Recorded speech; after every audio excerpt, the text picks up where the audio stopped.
Hi everyone, welcome to my YouTube channel Sharma education IGNOU. तो आज की हम इस वीडियो में डिस्कस करने वाले हैं BPHCT 133 इलेक्ट्रिसिटी एंड मैग्नेटिज्म का चैप्टर। तो इसमें जून 2026 का जो एग्जाम होने वाला है 9 तारीख को, उसके लिए इम्पोर्टेंट क्वेश्चन है। देखो, इससे पहले मैंने बहुत सारी वीडियो बना चुका हूँ इस सब्जेक्ट पे, बायो सर्किट लॉ और electromagnetic wave and Gaussian theorem वाली इलेक्ट्रिक फ्लक्स। ठीक है, लेकिन इस वीडियो में हम तीनों ही पढ़ेंगे, मतलब जैसे इलेक्ट्रोमैग्नेटिक वेव पढ़ेंगे, वेक्टर भी पढ़ेंगे, क्योंकि वेक्टर मैंने पिक नहीं करवाया। तो वेक्टर पहले तो वेक्टर करेंगे, फिर electromagnetic wave, bio circuit law और एक कुछ एडिशनल क्वेश्चन भी, और उसके बाद भी और क्वेश्चन मैं टेलीग्राम पे डाल दूंगा, तो आप उसकी भी प्रैक्टिस कर लेना। ठीक है, अगर देखो एक और चीज, अगर आपने बायो सर्किट लॉ और इलेक्ट्रोमैग्नेटिक वाली वीडियो नहीं देखी, तो सबसे पहले तो भाई उस वीडियो को देख लो, क्योंकि वही बेसिक है।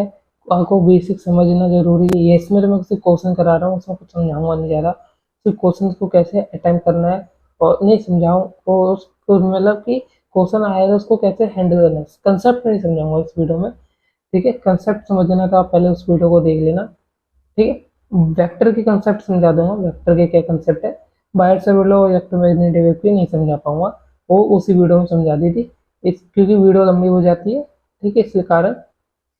तो स्टार्ट करते हैं सबसे पहले वेक्टर पे। देखो, वेक्टर का पहला क्वेश्चन है, ये वी वी दे रखा है। देखिए, हमारा define scalar find the obtainer directional derivative at the point of the this and direction this. ऐसा कोई भी क्वेश्चन आपको आए, जैसे वी दे रखा हो, एक्स दे रखा हो, तो उसमें ये वाला फॉर्मूला लगेगा आपका, पार्शियल डेरिवेटिव वाला। पार्शियल डेरिवेटिव वी अपॉन में N equal to delta V, फिर डॉट यूनिट वेक्टर, ये फॉर्मूला होगा। ये हमेशा याद रखना। मैं एक प्रैक्टिस में भी क्वेश्चन दूंगा, उसमें भी यही फॉर्मूला लगेगा। ठीक है, जो जो गिवन है आपको वी दे रखा है, वी लिख दिया। पॉइंट आपको गिवन है, तब पॉइंट पॉइंट दे रखा है, पॉइंट लिख लो। डायरेक्शन ये बाद में लिखना। देखो, इसका आपने अगर 11 पिछले 131 में पढ़ा हुआ, या आपने किसी में भी पढ़ा होगा, इसका मतलब होता है partial derivative of B X की कंपोनेंट, दूसरा पार्शियल डेरिवेटिव बी वाई की कंपोनेंट में, partial derivative with respect Z. मतलब डेरिवेटिव होता है पार्शियली एक्स के रिस्पेक्ट में, वाई के रिस्पेक्ट में और जेड के रिस्पेक्ट में। तो पहले हम इसको पूरी इक्वेशन को एक्स के रिस्पेक्ट में डेरिवेटिव करेंगे। डेरिवेटिव करेंगे तो एक्स की जगह एक्स, देखो अब ये देखो, इसको हमने ऐसे लिख लिया समझाने के लिए। अब इसमें ये लिख लिया, ये है। अब देखो, इसमें जो एक्स एक्स के रिस्पेक्ट में हो रहा है ना, तो वाई वाली चीज़ कांस्टेंट होगी, कांस्टेंट का डेरिवेटिव जीरो होता है। ठीक है, तो ये जीरो हो गया आपका। अब इसमें क्या था, एक्स और जेड, जेड कांस्टेंट हो गया, कांस्टेंट हो गया तो बाहर हो गया, और एक्स एक्स का डेरिवेटिव एक्स के रिस्पेक्ट में वन, तो एक्स को वन से मल्टीप्लाई करने पे आएगा एक्स। ठीक है, ये है एक्स।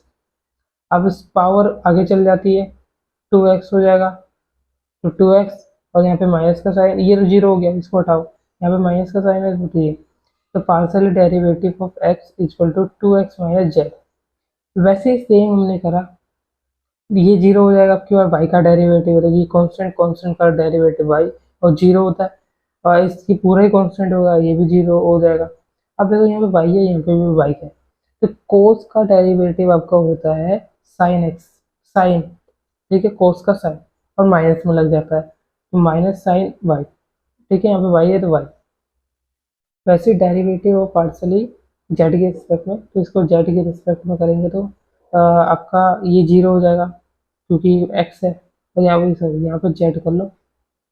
ठीक है, यहाँ पे जेड कर लेना यहाँ से। ठीक है, तो देखो ये हो गया हमारा जीरो, ये क्योंकि जेड है, यहाँ पर जेड के रिस्पेक्ट में होता है, तो ये जीरो, ये जीरो। अब ये कांस्टेंट हो जाएगा, और ये जैसे कि इसको हम ऐसे लिख सकते हैं, एक्स और जेड है अपॉन में जेड है, तो इसमें से कांस्टेंट क्या हो गया, जेड, एक्स, एक्स बाहर हो गया, और आपका जेड, ये ये एक्स, और ये बाहर हो गया, तो इसका डेरिवेटिव ये एक्स, और यहाँ पे माइनस का साइन है तो माइनस लग गया। ठीक है, ये आ गया हमारा डेरिवेटिव। बस एक्स एक्स की रिस्पेक्ट में करा तो आई आ गया, तो वाई की रिस्पेक्ट में करा तो माइनस साइन एक्स आ गया, जे आ गया, और एक्स में करा तो टी है। ठीक है, सिंपल सिंपल सारा लिख लिया। अब आपको टू डालना है एक्स की जगह पे, पाई डालना है वाई की जगह पे, -1 डालना है जेड की जगह पे, वैल्यू को डाली पुट करी, और हमारा ये आ गया ये। ठीक है, सॉल्व करके 5i-2k आ गया। अब हम यूनिट वेक्टर निकालें। यूनिट वेक्टर तो हमें ये दे ही रखा है, यूनिट वेक्टर है हमारा। अब यूनिट वेक्टर दे रखा है, तो ये यूनिट वेक्टर का फॉर्मूला हमारा था डेल्टा वी, ये आ रखा है। ठीक है, और यूनिट वेक्टर, ये इसको इससे मल्टीप्लाई करके पूरा पूरा सॉल्व करके देखो यहाँ पे आ गया। तो कभी भी √3 रूट का वैल्यू, रूट की जो नंबर है नीचे नहीं रहती, क्रॉस मल्टीप्लाई करके हमारा ये फॉर्मूला इक्वेशन बन गई। ठीक है, आपको समझ आया तो ठीक है, वरना तो एक और बार वीडियो पॉज करके यार पीडीएफ से पढ़ लेना, क्योंकि पीडीएफ में थोड़ा मैंने इजी वे में लिखा है तो आपको समझ गया है। दूसरा ये, और ये देखो ये मैंने एक सॉल्व करने के लिए दिया है। ठीक है, खुद से सॉल्व करना सेकंड वाला क्वेश्चन, थर्ड वाले में करते हैं। और थर्ड वाला बहुत ही इजी है, 3 नंबर बहुत ही इजी तरीके से आपको गेन हो जाएंगे। कैलकुलेट द लाइन इंटीग्रल और द वेक्टर फील्ड, आपको एफ दे रखा है, एफ की वैल्यू अलोंग दी दिस, जो जो गिवन है सबको ले लो। एफ दे रखा है, आर दे रखा है। अब इसमें से टी टी टी सब में, तो एक्स भी हमारा टी हो गया, वाई भी हमारा टी हो गया, जेड भी टी हो गया। अब इसका मैग्नीट्यूड निकालेंगे तो ऑफकोर्स रूट करके स्क्वायर मैग्नीट्यूड निकाल रहे, तो हमारा मैग्नीट्यूड क्या है, 3√√3t। अब देखो हमारा आर आ गया। ठीक है, आर आ गया, आर की वैल्यू क्या है, √3t, आर की वैल्यू क्या है, √3t है। अब यहाँ पर क्या दे रखा है, आर क्यूब दे रखा है, तो आर क्यूब भी निकाल लेंगे, तो आर क्यूब हमारा आ जाएगा 3√3t²। ठीक है, simple.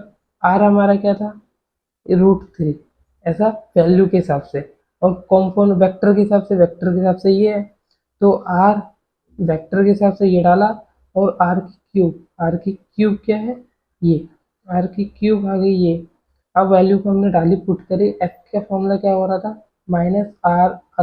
Vector -r vector upon में आर क्यूब है, आर क्यूब दे रखा है ये, और आर वेक्टर दे रखा है ये। वैल्यू डाली पुट करी, सोल्व करके आ गया हमारा ये। ठीक है, ये आ गया।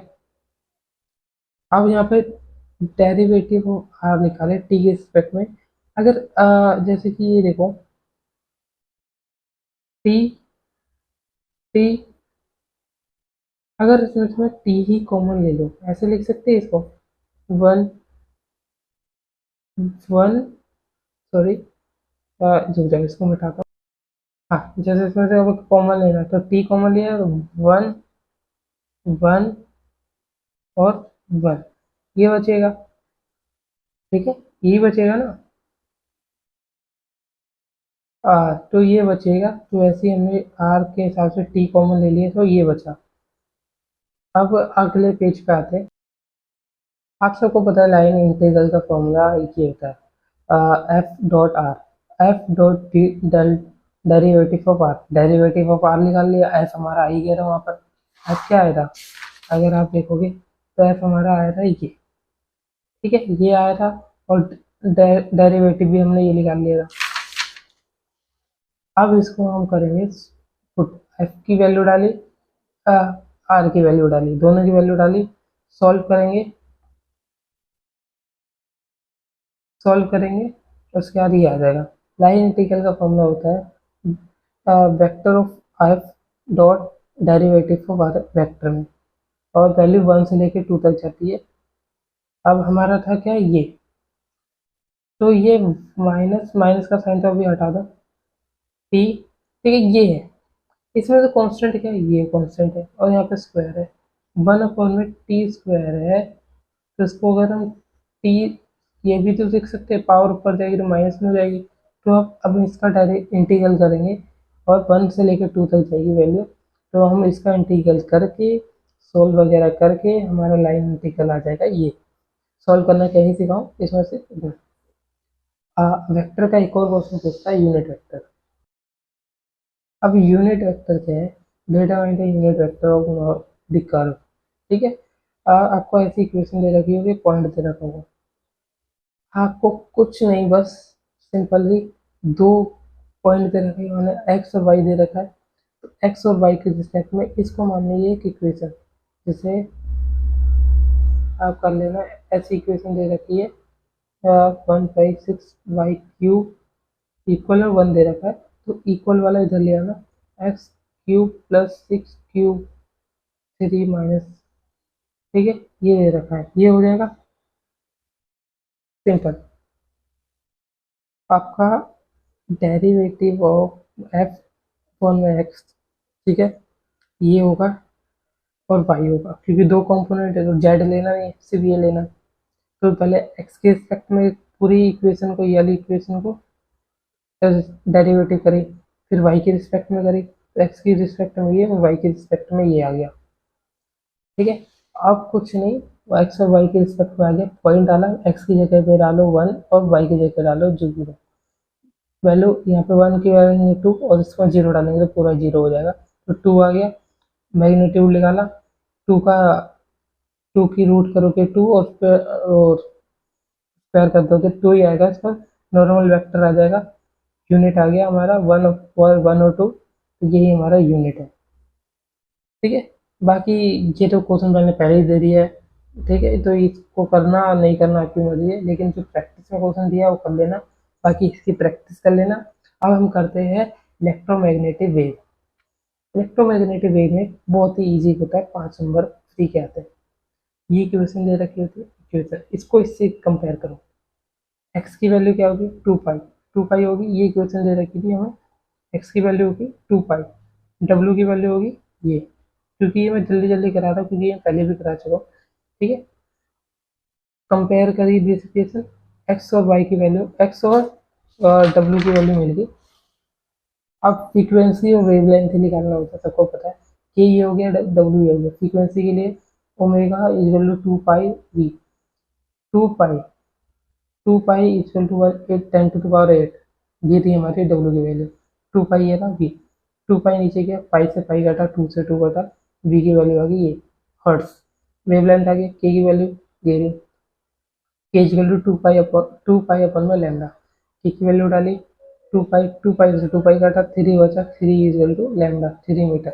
सिंपल, इससे इजी क्वेश्चन हो ही नहीं सकता, और एक फ्री के नंबर, इससे इजी एक और क्वेश्चन आता है 10 नंबर का है, वो तो 5 नंबर का था, अभी आएगा 10 नंबर का। देखो ये 10 नंबर का क्वेश्चन बहुत ही ज़्यादा इजी है। देखो बाइट सर्वे लो के मैंने पहले तो फॉर्म से कुछ कंसेप्ट समझा दिया, लेकिन फिर भी थोड़ा थोड़ा समझा देता हूँ। ये बाइट सर्वे लो होता है कि आपके मैग्नेटिक करंट कंडक्टिव वायर में कितना मैग्नेटिक फील्ड है वो बताना। ठीक है, क्वेश्चन पढ़ो, state the Biot Savart law using the find the expression for the magnetic field B at the point of B distance r from the along the current conducting straight wire carrying the current I। Simple. उसके बाद अगर बात करें इस पे, पहले state बोला है कि वायर सर्वे लॉ होता क्या है, सबसे पहले वायर सर्वे लॉ होता है कि the determine the magnetic field due to the current carrying conductor magnetic field point dv produced by the small current element dl carrying the current I, the distance is r। ये formula लिख देना, dv is a small magnetic field, simple, I is a current, dl is a small length of wire, r is a distance between current element, जो भी element आपका use करके, और उसके बीच में पॉइंट के बीच में r। ठीक है, ये होता है। अब देखो कोई भी स्ट्रेट वायर, पॉइंट यहाँ पर है, ये मान लो कोई भी ऐसा है, पॉइंट एकदम सीधा है, स्ट्रेट लाइन यहाँ पर है, कितने का एंगल बन रहा है 90 का बन रहा है ना, 90 का बन रहा है ना। 90 का जब बनेगा एंगल, इसमें बोले स्ट्रेट वायर, तो ये 90 का बन रहा है ना, 90 का जब बनेगा, देखो इसमें बोला टू स्टेट वायर, ये टू स्टेट वायर है, टू तो नहीं बोला, समझ लो समझा रहा हूँ, ये स्ट्रेट वायर और ये पॉइंट है, ठीक है, पॉइंट है। एंगल कितने का बन रहा है? 90 का, ठीक है, एंगल 90 का बन रहा है, 90 का एंगल डाला है। अब दो एंगल कैसे आ गए? क्योंकि यहाँ पर देखो, एक इसका बनेगा और एक पॉइंट यहाँ पर भी तो है, इसका भी तो बनेगा, ठीक है, ऐसे समझ लो इसको, थोड़ा रट्टा मारने वाली चीज़ है। दो स्ट्रेट वायर है, 90 के बने, साइन 90 की वैल्यू 1, इसकी 1, 1 1 2, 2 इधर हो गया, 2 हो गया इधर, 2 से 4, 2 और 4 कट जाएगा, और स्ट्रेट वायर की फॉर्मूला आ गया ये, सिंपल। और भी आपको अच्छे से समझना है तो प्लीज़ वो वीडियो देख लेना बाहर से लोग, क्योंकि मैंने उसमें थोड़ा इजी वे में समझाया। यहाँ पे मैं क्वेश्चन करा रहा हूँ तो ज़्यादा कुछ समझा नहीं पा रहा, मतलब ज़्यादा कुछ कंसेप्ट नहीं समझा पा रहा, और क्वेश्चन बता रहा हूँ कि कैसे कैसे क्वेश्चन पूछेगा। ये 10 नंबर में पूछेगा, 10 नंबर फिक्स कर लो इसमें, इलेक्ट्रोमैग्नेटिक वेव में 5 नंबर फिक्स कर लो, और वेक्टर में 6 नंबर, तो कितने 21 नंबर हो गए, 18 पे तो पास ही हो जाओगे। और कुछ और एक बहुत इजी क्वेश्चन है अगला वाला, उसमें भी 3 नंबर फिक्स कर लो, 3 या 5, तो 25 नंबर के अराउंड आपके क्वेश्चन पेपर सेट हो जाएगा। तो इतना पैनिक होने वाली चीज़ ही नहीं है। सबसे बात करते हैं ये भी बहुत इजी क्वेश्चन है, बाकी भी इजी तरीके के क्वेश्चन होते हैं, कुछ न्यूमेरिकल भी होते हैं, वो भी मैं पीडीएफ डालूंगा टेलीग्राम पे, वो देख लेना प्लीज़, पीडीएफ देख लेना, टेलीग्राम ज्वाइन कर लेना, ठीक है। अब बात करते हैं 2 point charges plus 3q and plus q are the rest of the distance a from the each other, determine the following position of the charges q placed on the straight joint, वगैरह वगैरह दे रखा है। Simple में बताता हूँ, q और 3q के बीच में एक पॉइंट दे रखा है q, एक से डिस्टेंस है a, हमें नहीं पता कोई एक है जिससे डिस्टेंस, हमने इसको मान लिया a, इन दोनों का डिस्टेंस a और इन दोनों का डिस्टेंस होता है x, ठीक है। फर्स्ट चार्ज ये दे रखा है, सेकंड ये दे रखा है, थर्ड ये दे रखा है, अर्धर, और डिस्टेंस हमें ये दे रखा है। आपको कूलम्ब्स लॉ तो पता ही होगा, कूलम्ब्स लॉ मैंने पढ़ा ही है, K Q K F equal to K one K two Q one Q two upon में एक्स स्क्वायर, मतलब इसके स्क्वायर, कूलम्ब्स फॉर्मूला, ठीक है। पहले हम एफ, ये वाला एफ निकालेंगे, इन दोनों के बीच में जो फोर्स लग रहा है, दूसरा हम इन दोनों के बीच का फोर्स निकालेंगे, ठीक है, इन दोनों के बीच का। पहला हमने निकाला Q1 हमारा ये हो गया, Q2 ये हो गया, F इजिकल टू Q और Q, इन दोनों का Q और Q, और इन दोनों का डिस्टेंस, अब इन दोनों का डिस्टेंस हो गया, ठीक है। अब इन दोनों को बराबर का, K से K कटा, Q से Q कटा, Q से वाले के 3/x², और इसको ये, अब हमने इसको सबको सॉल्व करके हमारा आ गया x की वैल्यू निकालनी होती है, ठीक है। अगर कुछ समझाओ तो यहाँ पर अगर यहाँ पर स्क्वायर था तो इसके ऊपर रूट चला गया, तो इस पर 3 रूट आया और इसकी जो स्क्वायर थी कट गई, ठीक है, इस कारण। बाकी हमने सॉल्व वगैरह करा और हमारा ये आ गया, एक्स की वैल्यू आ गई। सिंपली यही था और कुछ नहीं था। टेलीग्राम ज्वाइन कर लेना, मैं एक्स्ट्रा क्वेश्चन भी दूंगा उस पर, उसको भी सॉल्व करने की कोशिश करना और इसको भी सॉल्व करने की कोशिश करना खुद से। मिलते हैं अगली वीडियो में, आपका अगला जो भी सब्जेक्ट होगा उसमें बता देना, ठीक है।